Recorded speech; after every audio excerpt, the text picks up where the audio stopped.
Okay, so good morning. Today's daf is daf Tzadik Vav. We are on Tzadik Hey Amud Bet, most of the way down. We're a little bit behind, but it was a good place to stop for the topics that we're going to be covering today. So let me share my screen and we'll really get started. So um, we yesterday we discussed the rule that earthenware ovens that cook a chatat or other kodshe kodshim must be broken and they must be broken in the azara. As we pick up on the ninth to last narrow line on Tzadik Hayamabet, the Gemara addresses baking bread and suggests that maybe there's an inconsistency, or maybe that we can answer an inconsistency with some of the rules that we have been learning. So again, it's hahu tanura. It's the first word on the line is matechet, and it's one, two, three, four, five, six, seven, eight, nine narrow lines up from the beginning of the narrow lines in the Gemara. Second word on the line. Hahu tanura de atchu beitchia. That if you have this oven where they atchu beitchia is they take some kind of coating, they do some kind of coating of it. And so Rashi tells us tachu beitchia. It's 1, 2, 3, 4, 5, 6, 7, 8, 9, 10, 11, 12, 13 lines up in the narrow lines of Rashi from the bottom of Rashi. Tachu beitchia. Min tigun. It's some kind of fried dish. Who? She'osin milechem, that you make it out of bread.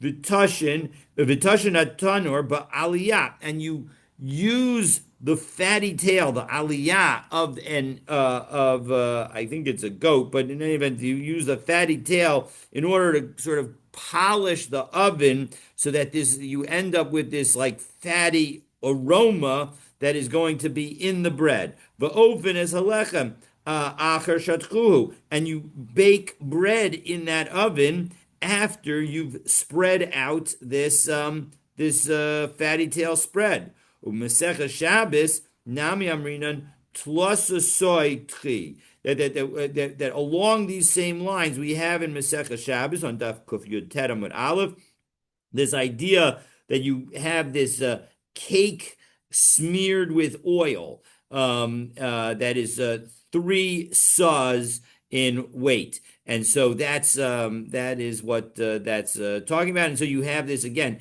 The techiyah there means like a cake smeared with oil. So here is tachul beit techiyah is telling us, Rashi is explaining that also means some kind of smear that you put on the inside of the oven. So now back into the Gemara. So we'll read again the words of the Gemara again. Hatuta tanura de atchul beit techiyah. You spread this fatty meat-based spread on the inside of an oven.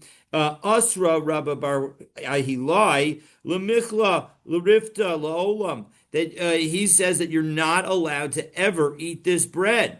Va'afilu b'milcha, even if you were just to eat it with salt.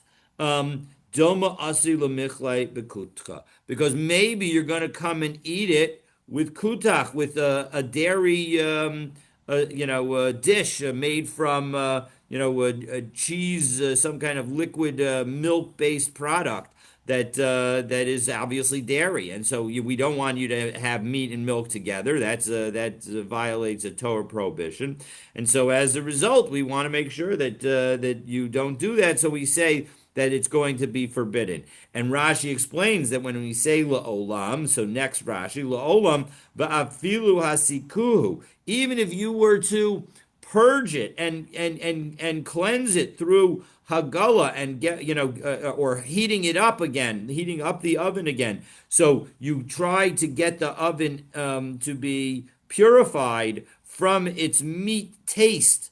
Va'afu bo, and then you cook in it after you've heated up the oven again. It doesn't work. It's still going to be meat bread that is prohibited. To kasavar enu yotze midei dofya, because the taste of this fatty substance, this meat-based substance, never leaves the walls of the oven.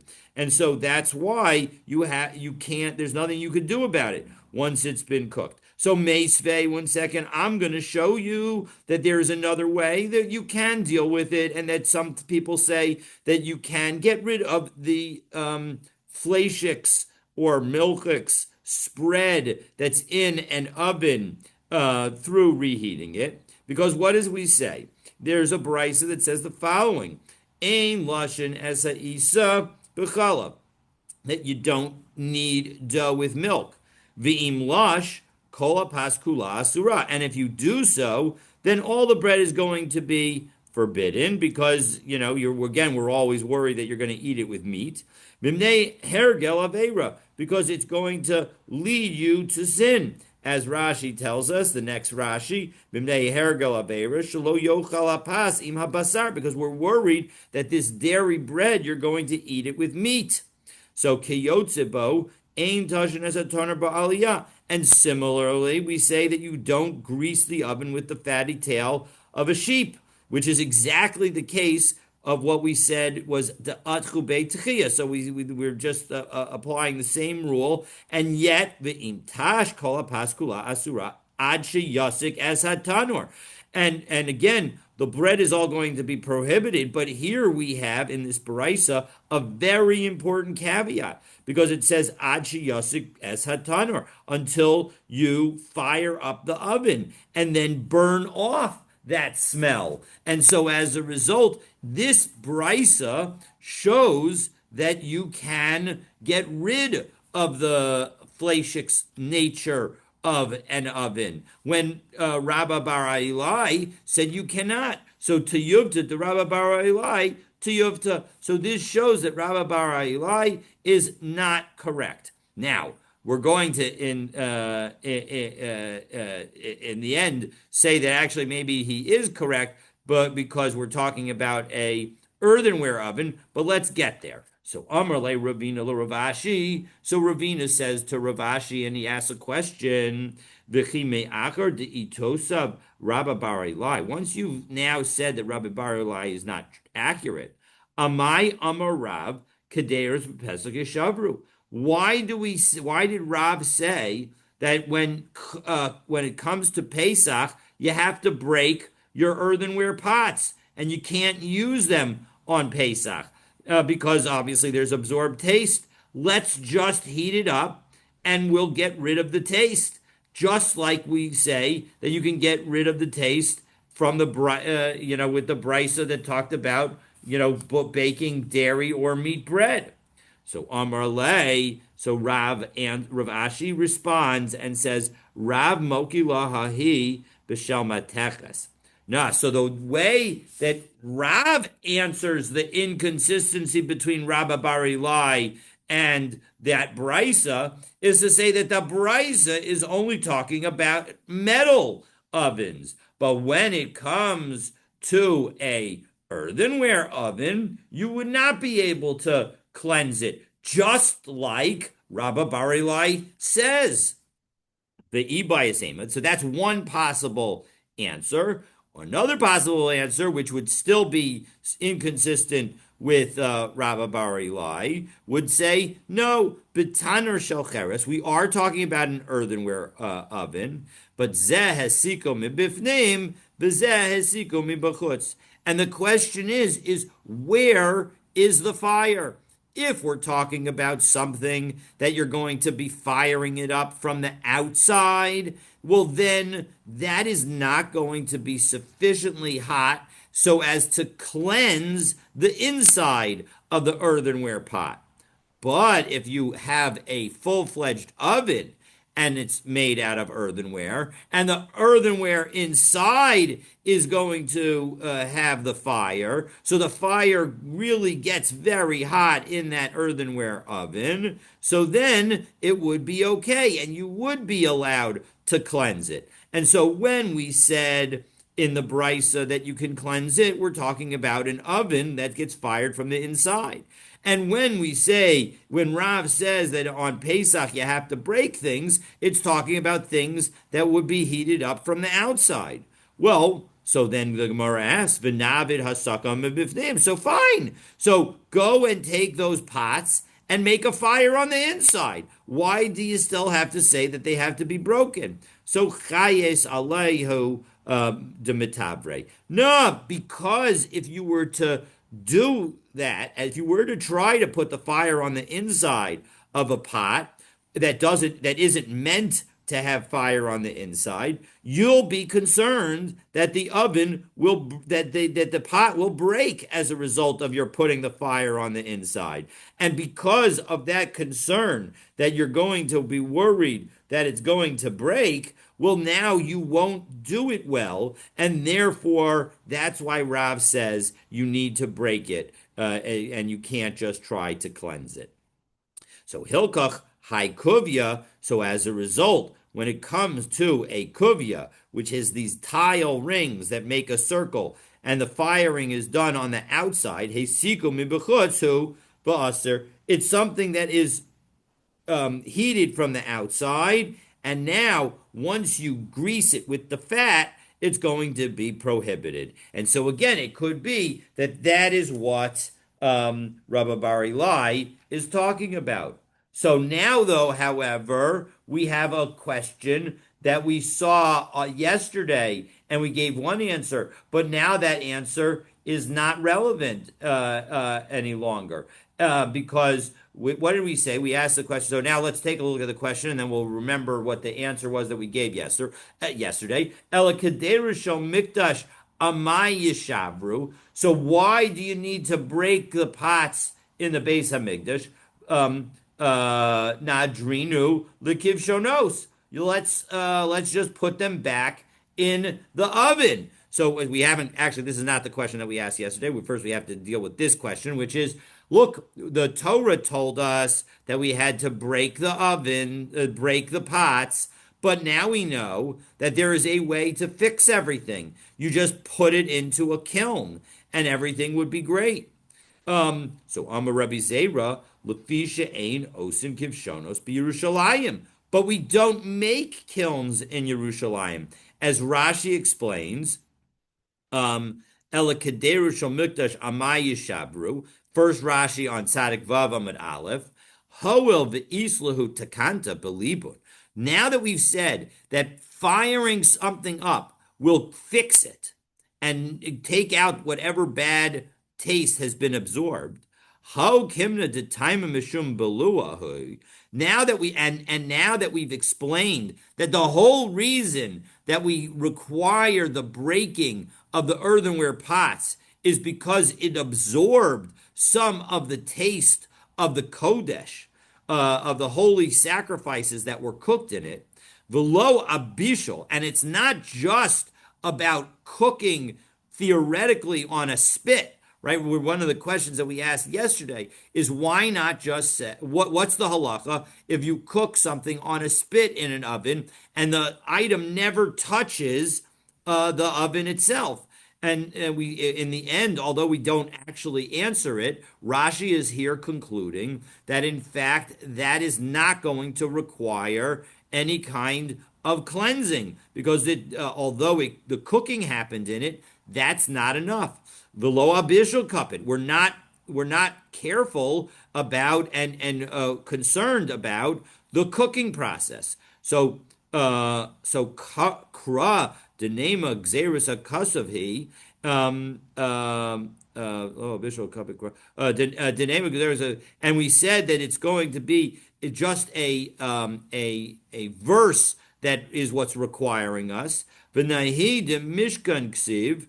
And we say that ksiv yishaber, and we say that you have to break the earthenware pot in the Beis Hamikdash, in the Mishkan. Lefisha lo hayu kvuos liyos lahem kivshonos. Now, in the Torah, when it said that we had to break the pots, maybe that was just for the Mishkan, because in the Mishkan, which was a movable thing, you couldn't fix there some kind of kiln that would be able to fix the pots, litzarev kli chares, in order to repair an earthenware vessel.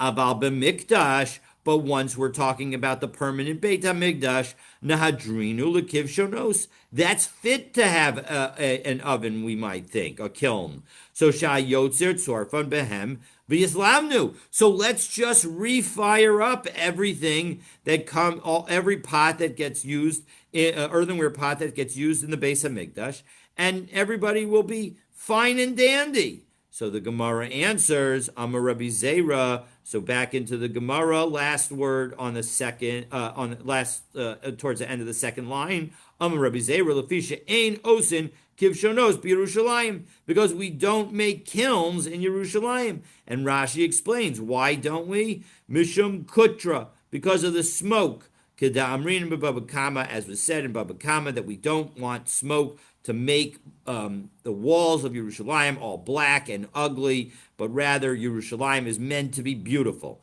So, Amar Abaye, 1 second though. Well, what are you proposing that we do instead? Right? The Torah tells us that we need to break the pots. Well, what happens? You have now a big pile of broken pots. What do we call that? That's a garbage heap. So Amar Abaye v'chi osin ashpatos ba'azara. Are we going to make garbage heaps in the courtyard with the broken pots? As Rashi says, mishivre kli cheres. These piles of garbage are the broken pots of earthenware. So ishtamite hadatani shemaya bekalnavo. And clearly, though, unfortunately, Abaye had forgotten what Shemaya taught in Kalnevo. Because what did he teach? Shivrei checheretz nivlain b'makoman. That there was a miracle that happened in the Beis HaMikdash. And when you broke the shards of earthenware vessels, that it was like they got absorbed into the ground of the Beis HaMikdash. So as a result, there was no concern about making trash heaps. So Ela had the Amar of Nachman Amar Rabba Baravua Taner Shel Mikdash Shel Matechas Hava. So now let's raise the question that we raised yesterday, where we said that the oven in the Beis HaMikdash needs to be metal. Navid b'cheres. Let's make it of earthenware. Dehesekum mibifninu, because we are firing it up from the inside. Now, yesterday we asked this question and we said, well, the problem is that we bake. Because first we said, why not make it of earthenware? Because you could cook everything, you could cook all the meat on skewers and not have it touch any of the walls. And we responded, but there's bread that gets baked on those walls. And that bread of menachos offerings gets absorbed, and so as a result, that's why it needs to be metal and cannot be earthenware, because if it was earthenware, it would need to be broken. And then but now that we've explained that these are earthenware pots that are baked, that are fired from the inside, and we're following the second answer that we gave that Rav Ashi gave, explaining why Rav says that on Pesach you have to break the pot, and the Brisa says that you can just fire up an oven, and the explanation was earthenware pots that are burned from the outside, that are heated up from the outside, there's nothing you can do about it. But when it comes to things that are burned from the inside, that is sufficient to cleanse the taste out of the earthenware vessel. And so, therefore, why not allow an earthenware vessel in the Beis HaMikdash? Because after all, it can always be cleansed, even from the taste of that bread that we're baking on it. Nad kevan deika shtei alechem v'lechem hapanim. Well, there's other bread, and the problem is that those pieces of bread, the afiatan b'tanur ukedushatan b'tanur, that not only do you bake them in the oven, but they are consecrated in the oven, and therefore, because there is a consecration. Yet last time we talked about the menachos, but the menachos are consecrated in a vessel that holds the flour that is going to be used, where the Kohen's going to grab a handful. And so as a result, that consecration is happening elsewhere, and it's not happening in the oven. So that can be dealt with by fully heating up the oven. But what can't be dealt with is the consecration of the 2 loaves that are used as part of the sacrifices on Shavuot, and the lechem apanim that is done every week. So, and because the consecration is done in the oven, havale klisharis, that makes the oven a service vessel. Uklisharis decheres lo avdinan, and we don't make any of our service vessels out of earthenware. And so as a result, it's just simply not possible to use an oven of earthenware, because we're going to want to bake the bread and make it holy in the oven, and that means that you need a klishares, a service vessel for the Beis Hamikdash, and all service vessels need to be metal, so therefore the oven must be metal. As we turn now to Tzadik Vavam Bet, Va'afilu Rebbe Yossi Rebbe Yehuda, and even Rebbe Yossi, the son of Rebbe Yehuda, agrees, although he says elsewhere that non-metallic service vessels are possible. Lo ka'amar ela de'etz. He only says that you could use wood. Aval decheres lo. He agrees that that everybody says that earthenware is not possible, and so that is the story, and so that explains why, in fact, we actually need metal ovens in the Beit Hamikdash. It's not about the cleansing of the taste, but rather it's about the need for it to be a service vessel of the Beis Hamikdash, and service vessels must be metal, or at least cannot be earthenware. Okay, so now we have, my apologies for not scrolling, now we have a nice long story, a very interesting story that relates to our topic. But the story will provide us an opportunity to teach a very interesting saying and review the halachot that we've just been talking about. So Rav Yitzchak Bar Yehuda have a rugel kamei de Rami Bar Chama. Rav Yitzchak Bar Yehuda was a student and was regularly in front of Rami Bar Chama. But Shavke, he left Rami Bar Chama v'ozol Rav Sheshes, and he went to study with Rav Sheshes. Not so surprisingly, Rami Bar Chama felt a little bad that he left. So Yom Echad Pagabay. So Rami Bar Chama met Rav Yitzchak one day, Elmerle, and he said to him, Al kafta naktan recha asilai liyad. Did you get the good smell of the duke? Now, what does that mean? So let's take a look at Rashi. It's the third line of the from the top of Rashi on Tzadik Vavam Bet. Al kaftin naktan reach asilai liyad. Mishum de, well, you know what? Let's read the next line and then we'll go back to that Mishnah. Mishum de azlat loch lekamei de Rav Sheshes. Since you went to Rav Sheshes, havislan lach ki Rav Sheshes. Have you become like Rav Sheshes? So what does all that mean? What exactly is the question that he's asking? So let's take a look at Rashi. Again, Al Kaftim, Naktan Reach, Asilei Liyad, Mishum de Azlos Lach Kamei de Rav Sheshes, Havislei Ki Rav Sheshes. So Mashal, who? This is a allegory. Al Gase Haruach, about people who have a haughty nature. Mishtadlin, they attempt la'amod b'makom gedolim. They try to go and stand with important people. V'amar, and they say, Hadukos achzani biyadi. The duke grabbed my hand. V'reach hamelucha nilklat l'toch yadi. And now the smell of kingship has been absorbed by my hand. Meaning, the idea is that sometimes I think we all feel this, we want to be connected to powerful people and things. And so as a result, that's what this is saying about. Is that what was motivating you? You wanted to be so powerful? So, and now Rashi explains, al-kafta, the word al-kafta, dukus, b'mesechah shvuos. It means dukas in Mesechah Shvuos, and dukas is essentially a duke. It's some kind of leadership position, some kind of royalty position, and so as a result, that's what we're saying. Are did holding hands with the duke make your hands smell great? Meaning, are you using that as a mechanism for your own greatness? Amrle lav. No, that's not it. Lav mishum hachi. It's not because of, as Rashi says, Amar le lav, lo legava niskavanti. I'm not trying to be haughty. Rav Yitzchak Bar Yehuda is replying to Rami Bar Chama, but here's why.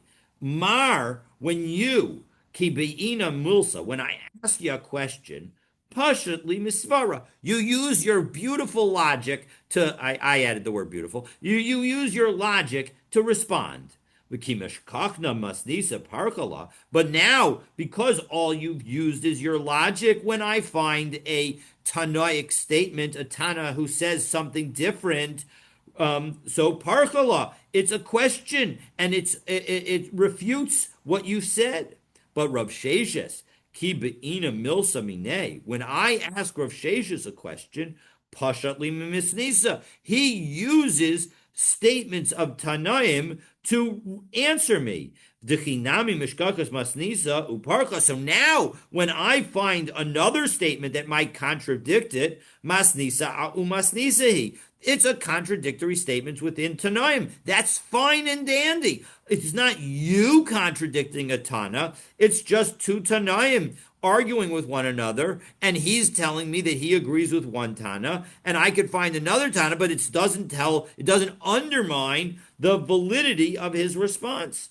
So Amar Le, Rami Bar Chama, again, feeling a little bad that he wasn't the teacher that, of course, that Rav Sheshes was. So he says to Rav Yitzchak, "Boi mine milsa de'ifshit lach ki masnisa." All right, give me another chance. Ask me a question. I'll respond to you with the using statements of Tanaim. So boi minan. So Rav Yitzchak asked him the following question: Bishel b'miktzas kli. If you cook something in part of a vessel, ton marika ushtifa o ein ton.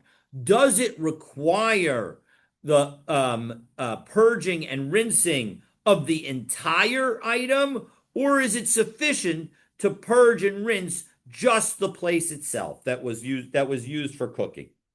So Amar Le, Rami Bar Chama says back to him, Eino tan midi dahava ahaza. It doesn't require the whole purging and rinsing for the entire thing, because it's just like the case of the splattered blood, Because,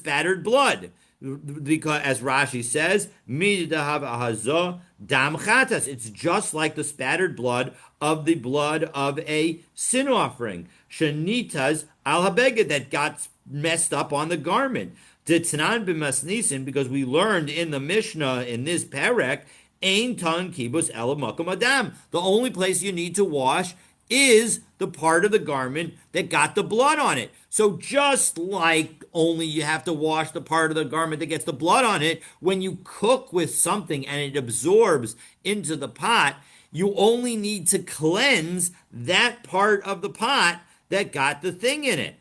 So v'halo tanahaki. But one second, there isn't a Tana that taught this. You just said to me that you were going to use, cite a Tana for your answer to me, but there's no Tana that taught that. So Amar Le, so Rami Bar Chama said, Mistabra kebeged. It makes sense that it's like a garment. Ma beged eno ton kibus el makom adam. Just as the garment only requires to cleanse it within this place where the blood hit. So av kli, so too with a vessel. Eno ton mariko shtifa el b'makom bishul. It only requires purging and rinsing in the place where the cooking actually happened. So Amar Le, midami. 1 second, are they really comparable?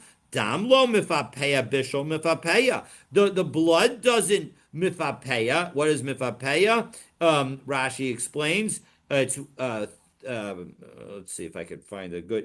It's right opposite the Torah or Shalem on the left hand side of the page. It's 6, 9, 12, 15, 18, about 24, 21, 22 lines down in the Rashi and the narrow lines on Sadik Vavam Abed. Mivapeya mitpashet b'kol hakli. It spreads out in the whole garment. So the blood doesn't spread out to the rest of the garment, but bishul, when you cook in it, the smell and the odor does spread out to the rest of the garment. So v'od Tanya, and moreover, we actually have a baraisa that disagrees with you. Because chomer bahazah memarika ushtifa, v'chomer b'marika ushtifa bahazah. There are aspects of stringency that apply to the blood on a garment that do not apply to the requirement to purge and rinse. And there are aspects of stringency that apply to the purging and the rinsing that do not apply to the blood. And what are they? As Rashi says, now 3 lines down from that last, or 2 lines down from that last Rashi that we just did. So Marika Ushtifa Aina Bifnimia. Oh, no, no. A chomer ba'azah. The next Rashi, chomer ba'azah mibarika b'dam chata shenita zalabeged. Again, telling us that this is a stringency associated with the spattering. So chomer ba'azah. What is the stringency that's associated with the blood? Shahazah yeshna b'chatos hachitzonos u'b'chatos hapnimios. It applies whether you're dealing with inner chatot or outer chatot, and that does not v'yeshna lifnei zrika, and it only applies to the blood before you throw the blood on the altar. Again, you need it. It applies to all kinds of sin offerings, irrespective of where the blood is put, because as long as it's blood that's going on the altar, it will require a cleansing, and it applies only to blood that is before it's thrown. And yet, both of those principles, Masha Ain came b'Marika Ushtifa. That isn't true for Marika Ushtifa. What does that mean? Why is that not true for Marika Ushtifa? So let's take a look at the next Rashi that explains it. So Rashi says, Marika Ushtifa Eina Bifnimios. You don't have the rule about inner sin offerings, and it also doesn't apply before the blood is thrown. Why is that? She'ena kasav medaber. When it comes to the concept of purging and rinsing, the Torah is only talking about ela b'ne'echalos. It's got to be something that can be eaten. And two things: if you throw the blood in the inner altar, there's nothing that's getting eaten by the Kohanim. And two, if you cook the meat before the blood is thrown, that meat is not kosher yet. And so as a result, that also won't apply. So to samichle, and the reason that we know that it needs to be edible is because adjacent to the pasuk that tells us about the mitzvah of Marika and Shtifa, it says Kol Zachar B'Kohanim Yochalota, that all the male Kohanim are going to eat it because it's Kodesh Kodeshimhi, because the pasuk continues, because it's the Holy Holies, and so as a result, that shows that only something that is edible will trigger. And so as a result, there is an aspect of stringency that it applies even in cases where purging and rinsing would not apply. So that's one direction. Now the other direction, Chomer b'Marika Ushtifa, and this is the place where we're now going to get the contradiction to that Rav Yitzchak is bringing to contradict Rami Bar Chama's answer. Remember, Rami Bar Chama said that you can just purge part of a vessel. You don't have to purge the whole thing. So Chomer b'Marika Ushtifa, Shamarika Ushtifa no heges, bein b'kodshei kodshim, bein b'kodshim kalim. That when it comes to purging and rinsing, it applies both to kodshei kodshim and to kodshim kalim, meaning even to sacrifices that aren't a chatas. And of course, the blood only applies to a chatas. So as a result, that's a stringency that applies to purging and rinsing that is not relevant for the blood. And here's the key line, the reason that we brought this entire brisa, bishel b'miktzas hakli, if you cooked within part of the vessel, ton mariko shiva kol hakli. You need to do the marika and the shtifa on the entire vessel. Masha ein kain b'hazah, which is not true for the blood. So Amar Le, Tanya. All right, look, the Rami Bar Chama needs to admit that you know what? You're right. If it's been taught in a brisa, it's been taught in a brisa. I have nothing more to say. As although I may have this logic falls in the face of an explicit brisa that contradicts it.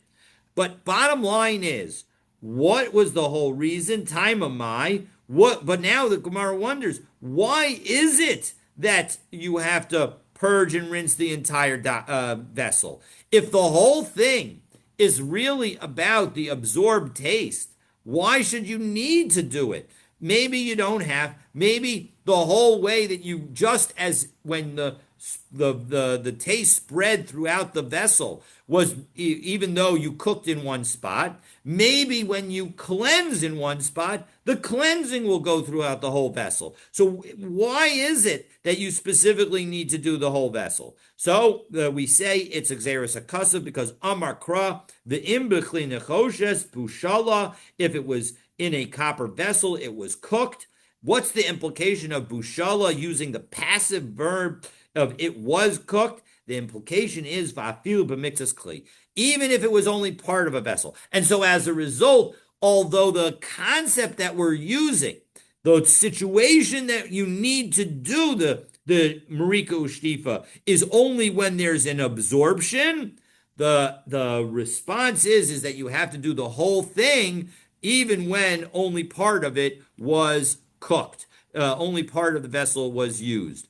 And so now that we say that when it comes to the vessels in the Beis Hamikdash, that if you do the cooking in part of it, you have to do the marika and shtifa on the whole thing. So we're going to actually have that is going to lead nicely to our next discussion. So the next discussion is the Mishnah included a debate between the Tanakama, who requires purging and rinsing even for Kochim Kalim, and Rabbi Shimon, who says that no, Kochim Kalim do not require purging and rinsing. So the Gemara provides their respective sources. So Echad Kodshe Kodshim, so Tanurabanan, Chatas. So the Torah says that a sin offering. So Ein li ela chatas. So as a result, the whole set of psukim that we're talking about, Vayikra, Perak Vav, Pasuk Yud Zayin through Kaf Gimel, is all talking about a chatas. So Kol Kodshim Minayin, how do I know? Does the Tanakama say that other kinds of situation? Does Rabbi Yehuda say that we're going to have, which is our Tanakama in our Mishnah, is going to say that you have to apply, it applies in connection with other kinds of holy items as well. So Kol Kodshim Minayin, Talmud Lomar, Kodesh Kodeshim He, because the Pasuk says at the end of Perek Vav, Pasuk Kavbet, it says, Kol Zachar HaKohanim Yochal Ota, all the male Kohanim will eat from it. Kodesh Kodeshim He, it's very holy. It is a most holy. So Yochel Sha'ani Merabe Es HaTruma. Now maybe you might think that not only would cooking a korban in the pot, in the metal pot, require marika ushtifa, but even truma would require marika ushtima. So Talmud Lomar Ota. No, it says it. It is a limiting word, and so as a result, prat truma, it comes to exclude truma. So the only thing that gets excluded is truma, and so as a result, whether it's kochim kodshim or kochim kalim, the Tanakama, Divrei Rabbi Yehuda, that's what Rabbi Yehuda says, and that is consistent with the Tanakama of our Mishnah. Rabbi Shimon, who was the Bar Plugta in our Mishnah, he says, as he does in our Mishnah, Kodshim, Tu'unim Mariko Shtifa, Kodshim Kalim, Einan Tu'unim Mariko Shtifa. The most holy sacrifices require purging and rinsing. The regular ones do not. Diksiv Kodesh Kodeshim, because the pasuk says Kodesh Kodeshim. So Kodesh Kodeshim in Kodshim Kalim lo. So that's the logical result. So my time of the Rabbi Yehuda. Well, why doesn't Rabbi Yehuda say exactly what Rabbi Shimon says, after all, Kodeshim certainly makes it sound like Rabbi Shimon's right. Well, because Miditzrich Osalam Ute Truma. No, the point is that we need the word Ota to come and exclude Truma. And that's what Ota comes to teach us. And so as a result, since only Truma is excluded, Miklal de Kochim Kalim to Unimariko Shtifa. That implies that Kochim Kalim also do require purging and rinsing the Mariko Shtifa. The Rebbe Shimon. What about Rebbe Shimon? So now he has this word Ota. What does he do with it? And don't tell me that he uses Ota to tell us that Truma isn't necessary, because once you say that Kochim Kalim aren't going to require purging and rinsing, well then certainly a Truma won't require it. Indeed, we saw Rabbi Shimon said that back on Tzadik Gimel Amud Aleph. And so Amar Lach Ota Kidamrinan, he would tell you that the word Ota comes to tell us exactly what we saw earlier. And Rashi explains. If we take a look at Rashi, 3, 6, 9, 12, about 17, 18 lines up from the bottom of the narrow lines on Tzadik Vav Amud Bet, Ota Kshera, so Ota tells us that when it comes to the blood that is going to go on a garment and needs to be cleansed, that blood must be kosher blood, below psula, and not puzzle blood. Not even puzzle blood that was once kosher, because Rabbi Shimon's the one who says that even if it's puzzle now, doesn't make a difference if it was ever kosher. So to Afke Rabbi Shimon Le'el Chata Shahaisa La Shasa Kosher V'Nifsala, because Rabbi Shimon excludes the case of a sin offering that had a moment of kosher and then became puzzle. Unlike the other opinion, which said that as long as it had a moment of kosher, so then even if it got on a garment, it would still make that garment subject to the obligation to rinse. So now we have an issue, because what we see so far is that Truma does not require Shtifa Umarika. And we've seen that Shtifa and Marika and Shtifa, is really all about the purging of the taste. But why wouldn't you need to get the Truma taste out of something? And so now what we're going to do is we are going to show that in fact Shtifa Umarika, Mariko Shtifa, is a separate thing from the Hagala, from the burning out of the taste in an item. So Truma lo baya shtifa marika, are you telling me that Truma doesn't require the rinsing and the purging? V'hatanya kidei rishabishel ba basar v'lo yivashel ba chalav. That when it comes to pots and pans, so you don't cook in something that has meat in it. Once you cook meat in something, don't cook milk in it. That's the basic principle of our separating meat and milk. V'im bishel b'no santam. And if you do cook milk in it, well, then the question is, will the taste of that milk go in to items that you cook in it? And if it will, then that pot is anything that's cooked in that pot is going to be forbidden. So Truma, and you know what? When it comes to Truma, lo yivashel ba chulin. If you cooked a Truma in a pot, don't cook chulin in the pot. Because now, if you cook chulin in the pot, a non-Kohen may eat it, but he'll be eating the taste of Truma. V'im bishel, and if you did cook non-consecrated foods in it, b'no tam, they'll be forbidden if the taste of the Truma got into them. So how do you have to deal with the taste of Truma in a pot? Must be you need to do Shtifa Umarika. And so doesn't this show that Shtifa and Marika also apply to Truma? And doesn't that contradict everything that we've been saying? And so Amar Abaye provides answer number one. Lo tzricha elo de Amar Mar. No. We need to clarify the case and make it a narrow case. That this is talking about a situation Bisha b'miktzas kli tam mariko shtifa kola kli. Ha truma lo tzarach elamakom bishul. Now, when we say that the shtifa and marika and shtifa, apply to korbanot, but not to truma, what we're saying is the rule that says that when you do shtifa and marika, you have to do it on the entire vessel, even if only part of the vessel was used for cook. That's the rule that applies only to korbanot and not to truma. But for truma, you're still going to need to cleanse the location that cooked the truma. You just don't need to do the whole thing. And Rava says no.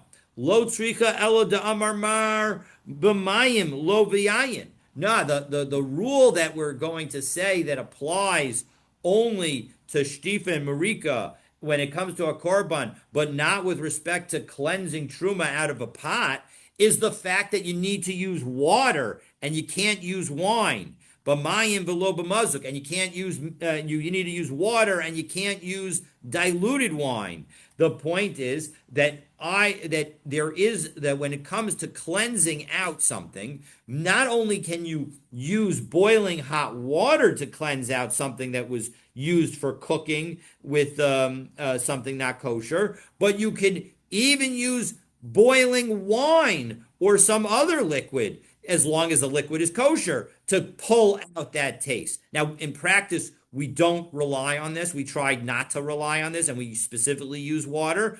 But the idea is, ha afilu b'yayin, va'afilu b'mazuk. So when we said that there's a rule of shtifa marika that applies to korbanot, though that's the rule that you have to use water. But when it comes to truma, yes, you have to cleanse it, but you can use other liquids as well. And Rabba Bar Ula offers a third answer, and the third answer is as follows: Lo tzricha elo de amar mar. Now it's based on the following statement: Merika ushtifa bitzonin. Nah, we've got the whole thing messed up, because we are going to eventually learn that there's an opinion that the purging and rinsing that we're talking about is with cold water. And the point is that is completely separate, meaning the whole command of marika and shtifa is completely separate from the concept of having to boil out or bake out or cook out the the taste that's problematic. Yes, you have to do that. But in addition, there's a special command of doing mariko shtifa bitzonin.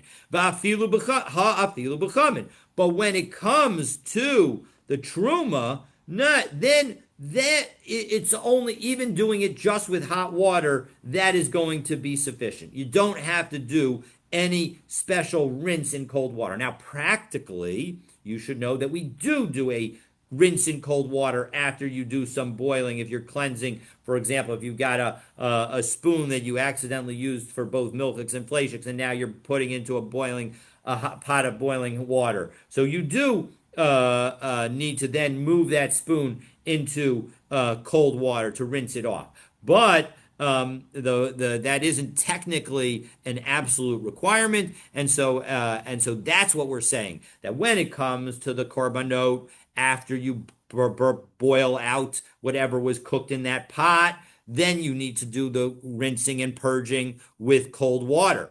But when it comes to truma, yes, you have to boil out whatever was in it, but you don't have to do any marika and shtifa with cold water. So hanicha laman da'amar mariko shtifa bitzonin. Okay, fine. That works according to the person who says that both the purging and the rinsing are done with cold water. El laman da'amar marika b'chamin ushtifa bitzonin. But according to the one who says that you do the purging with hot water and the rinsing with cold water, ma'ika lamemar. Maybe the whole point is that all you need to do is the hot water and the cold water. And so isn't that just the same as with truma? No, shtifa yiserta. The rinsing in cold water is what is extra. And so as a result, that's how it's different. And so the point is that whether you go with Abaye, Rava, or Rabba Bar Ula, we have come up with three explanations for how some aspect of Shtifa and Marika and Shtifa, do not apply to a Truma. So in the first case, it's talking about the fact that you could do it, that you don't have to do it on the entire pot. You could just do it on the part that actually had the cooking. The Rava said that was Abaye. Rava says that you could use that when it comes to the korbanot, you have to use water, but for truma, you could use other liquids. And Rabbi Bar Ula said, no, the whole thing is a separate requirement. The whole shtifa and marika and shtifa, is all with cold water. And with hot water, everybody agrees that you have to do the hot water part. It's the cold water part that you don't have to do. And even with the modification of Rabbi Bar Ula, it's the cold water part that you don't have to do. And so as a result, bottom line is that when something becomes not kosher, you have to, even truma, you're still going to have to get that taste out of it, or becomes limited to kohanim. You have to get the taste out of the pot, and that involves hagala, rinsing it, putting it into boiling hot water. So that brings us to the next Mishnah, and that continues our discussion. The Mishnah is going to continue our discussion of cleansing vessels in which sacrifices have been cooked. But for that discussion, you'll need to stay tuned for tomorrow's daf. Wishing you all a Shabbat Shalom. All right. Good Shabbos. Thank you. Thank you.